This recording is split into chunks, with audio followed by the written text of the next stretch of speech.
Typecast Heroes, where we believe typology can save the world. I'm Amanda Fulvison. And I'm Jessie Miller, and today we're going to be talking about the cognitive function extroverted sensing as it presents in the child position.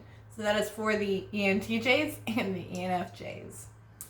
Like we say in the beginning of every video, anyone can be anything. And while we do wholeheartedly agree with that, and we'll say it till the day we die, in this particular series, we are really focusing on the consistent behaviors that we see across the types that are using this function in this placement in their stack. So what we're saying is that for the ENTJs and ENFJs, we are wanting to bring to light the behaviors that are consistent between those two types. But the big picture, the main reason for this video and the takeaway is the motivation behind the behavior is really where you see this function and placement come to light. So, like Amanda said, this can represent a ton of different behaviors. So what we don't want you to do is to watch this video and to not recognize yourself and say, oh, I couldn't be an ENFJ or an ENTJ.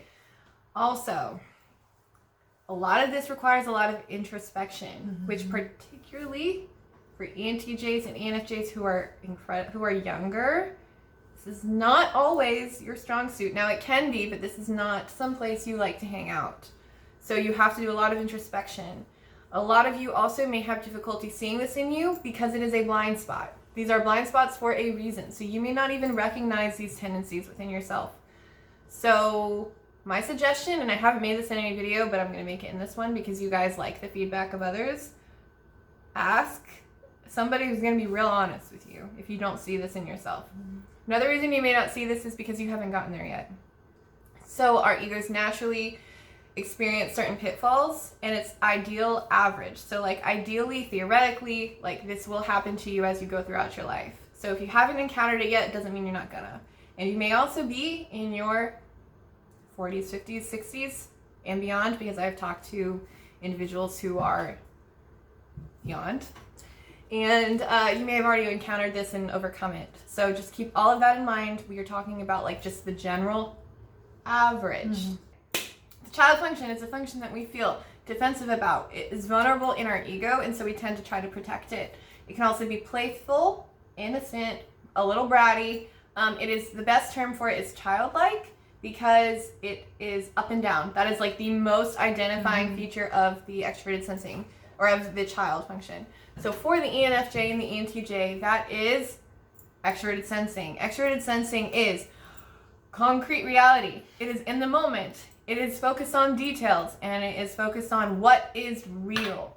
And it is also taking in a lot of information at once. So for ENTJs and ENFJs, they are perceiving bridge types, which means they can use either introverted intuition as their perceiving function or extroverted sensing almost equally, and they're using them very quickly. So the challenge for them is because they are so extroverted, and society rewards both extroverted feeling and extroverted thinking because both of those things are incredibly action driven and they are very admirable traits. Like extroverted feeling function is usually portrayed as doing a lot for others, which is seen as very positively in our society. Extroverted thinking is just getting a lot done and getting a lot done efficiently and effectively. Both of those things are very valuable. So and I know a lot of people have such issue when I say this, but extroverted feeling and extroverted thinking really rely on external validation. So I get it. I'm going to get so attacked for that. But they do enjoy when people tell them they're doing a good job or saying thank you. They do.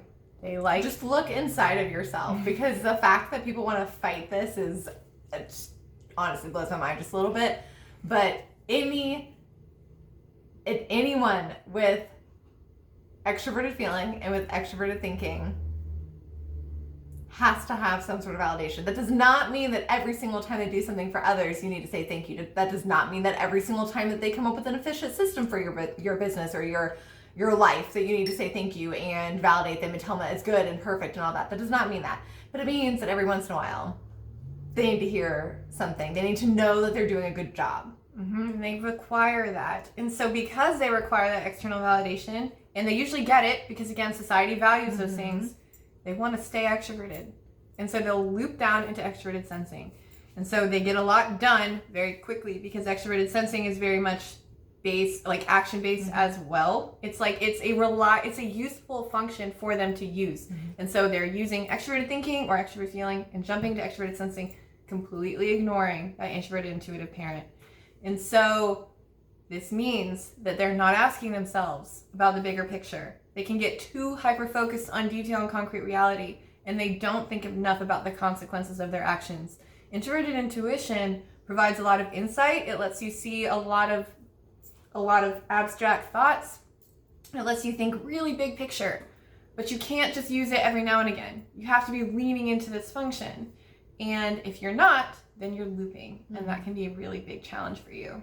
Some of the other challenges that can come with the extroverted sensing child function is, even if you've leaned into your parent and you've developed it, if you aren't conscious of your own projections. So whenever we have a child function or a function, whatever cognitive function is in that child position, we have a tendency to see others who use that as their leading function as childish. So ENTJs and ENTJs and ENFJs have a tendency to look at extroverted sensing dominance. So that would be the INTP, ISFP, ESTP, ESFP as childish. And they are not childish. Like, that is a huge percentage of the population. That is something like 30% of the population is an extroverted sensing dominant in their first or auxiliary function. So they have it as a first or second. All of those people can't possibly be childish. But the tendency for somebody who has extroverted sensing as their child function is to see them that way, because they recognize the child in themselves. So it's very important for ENFJs and ENTJs to be conscious of this fact as they interact with the world. Otherwise, they can come across as incredibly condescending.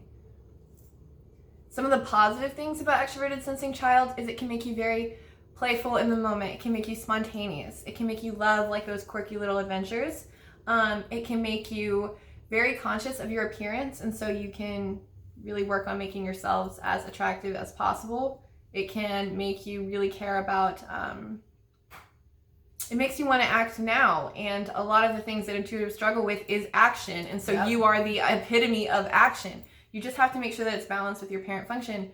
Society really needs you guys to be the healthiest you can be, because you run all of the things, and I've gotten in trouble for saying that, but I'm going to say it again. Whatever you guys do, you are made to be leaders, and you enjoy leading. So lead, just make sure you're healthy when you do it. If you're looping between your first and your third, and this goes for anyone, but I'm going to target you guys just because we're talking about you. You're missing out on a vital part of who you could be, on what your potential is, and being a fully balanced human being and being the best you. So that's kind of the whole point here, is to make sure that we see that there are two extroverted functions, there are two introverted functions, and there's a reason for that. And that's because we have to look inward, and we also have to take in everything around us. And that's the only way to stay an open-minded, balanced individual. And so if you do skip from your TE or FE into your SE, and you completely ignore your NI, which is such a valuable, like it's such a small percentage that uses NI as their dominant perceiving function, you're missing out on so much that you could be, and so much that you could see, and so much you could do and build and create, and I could go on and on and on. There's so much there. So when you miss that, you might be the most efficient, effective, doing for others type of person in the world, and that's fantastic and great. But if you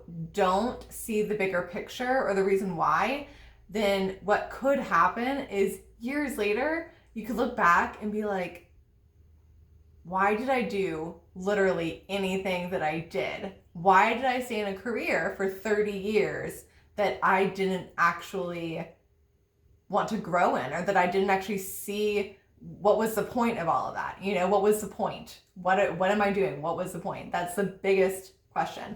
And it kind of sucks to be, I would imagine that it would suck to be, in your 40s and looking back like, I wasted a lot of time. It would. And so take all of that to heart, because being human is hard. And hopefully this makes it just a little bit easier. Thank you for watching our video. And now Amanda's going to tell you what to do, because you guys love that so much. That's a joke. Please I'm a comment. funny girl. So funny. I'm so funny. Please like, share, comment, and subscribe. And also, if you are new to our channel, and this is the very first video you've ever seen of TCH, welcome, and we hope you enjoyed and glad to have you here with us. But please go watch our very first video, Welcome to Typecast Heroes. Give us a lot of grace because it was a challenging video and we were clearly noobs at this whole situation. So again, please go watch that and so you can find out more about TCH, where we came from, what we're doing, why we're doing it, what this whole project is about.